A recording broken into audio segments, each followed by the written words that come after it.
All right, welcome to the second module for the Teacher Academy Best of the Rest, where the secret is that you walk it in backwards. The name of this module for this particular part of the course is to walk it in backwards.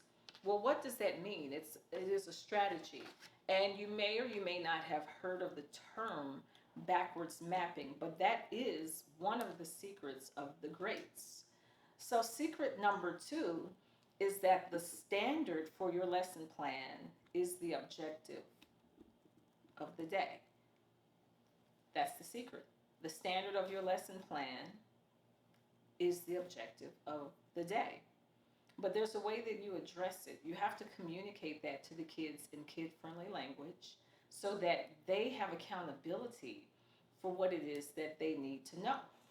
You are also going to communicate with them when you need them to know it. So if you have a 50-minute class block and you need them to know a particular body of information within 45 minutes, then you need to tell them that so that they can participate in their own self empowerment. So you are giving the students accountability for what they need to know and when they need to know it, but you are also going to write the standard on the board, on the whiteboard, on the chalkboard, on the smart board. It needs to be posted so that they can see this is the learning target for the day. I have 35 minutes, and your class will run itself because I ask this question often of my students. What are you doing? What should you be doing? So you give them accountability because everything that you're teaching them has to come from that standard, but they need to know what they need to know and when they need to know it, and that is the secret. So backwards mapping means for us as teachers, when we're doing our lesson plans, we are deciding what standard to teach. How do we know what standard to teach? Well, if you look in your second module, you will see pictures of these wonderful Common Core standards aligned flip charts that I've used all throughout my career, and you can find them in multiple subjects in the core subjects: science, English language arts, math, and so forth. But what I like about this particular brand, and I don't get an endorsement from this company. I'm just sharing best practices, which is what we need to stick to.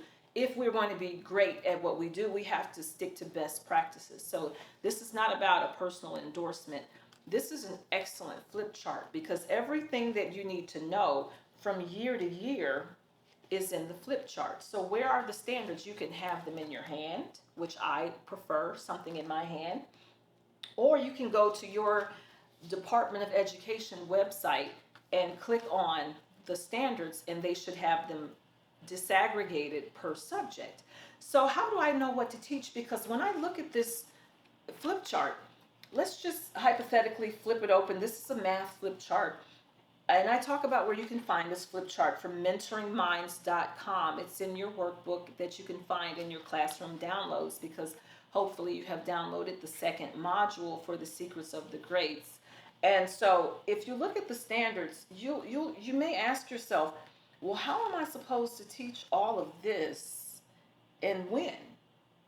Well, you teach the standards according to what the tests are weighted on. In your classroom file folder, you'll notice a folder that has the previous tests for SBAC, for English language arts, and for mathematics for middle school.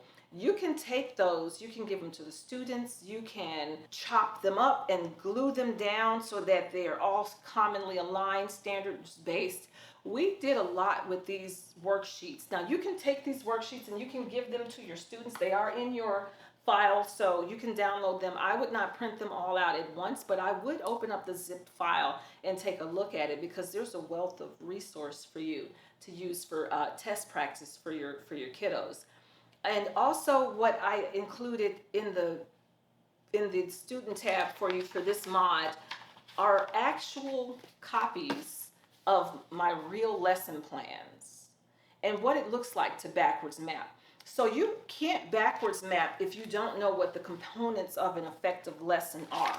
And in the mod, there are links that you can click on that will take you to a video of what the components of an effective lesson is, and also what dynamic lesson plans look like. So in order to be a great teacher, you have to plan. And you can't backwards map without planning, because you have to pick the standard that you're going to focus on. So once you pick that particular standard, how do I pick the standard? Well, here's how I pick the standard. Here's what works for me, what has worked for me over the years. You look at the weighted test items, because we know that the standards are broken into topics. For example, in math for 4th grade, we're looking at use the 4 operations with whole numbers to solve problems. Well, within that domain, there are multiple action items that you should be focusing on. Well, there's so many. I can't do it all. I have a class full of kids. They all have different needs. I can't do this. Well, you can do this if you take each one of the standards, understand what it is that you should be teaching for your grade level, look at the test weight for that particular topic. And if the test is telling you, we're only going to focus on this particular domain for 10% of the question items, then you touch it and move on. If there's another standard that has 60% weight, you want to spend a little more time there. You want to hang back and you want to come up with creative ideas for the kids to interact with the action items within the standard. Okay? So I gave you my actual lesson plans. Okay? These lesson plans carried me through the years. I designed the template myself. So what you're going to get is a single subject, single grade template. You're going to be able to delete my work and put your own in place. But I left my verbiage because I want you to see how much attention goes into what great lesson plans look like in the classroom. And also on the very, very right side, the components of an effective lesson plan, which every lesson plan should include. The components of an effective lesson plan are actually itemized for you all the way flush to the right or left, depending on what side you're looking at this from. Okay, so here's what the components of an effective lesson plan look like, and this is in your tab. This is actually an item that you can use for yourself. So you're going to get single grade, single subject lesson plan template, and you're also going to get multi-grade, multi-subject lesson plan template, because those are the modalities that I taught in. So I'm going to give that to you so that you can use it for immediate access to upgrading your craft.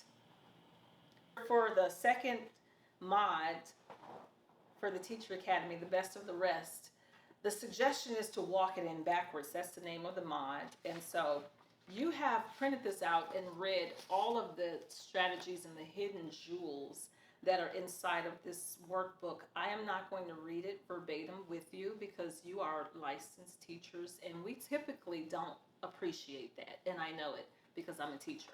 So I'm going to respect your craft, and I'm going to tell you that you do not want to overlook putting a little extra time into reading this and to taking some strategy ideas and possibly recording them on your sheet where you can have all of your strategies in a to-do list. So these are things that I would like to implement and try right away. So you might try a part of this one and a part of that, and you might be doing a little bit of this, but this might help you to improve on your craft. So, but just so you know, strong lesson planning and backwards mapping is the second secret of the greats. You have got to know what you're going to teach, and the kids have got to know what they need to learn, and they need to know when they need to know it. This is the second secret of the greats.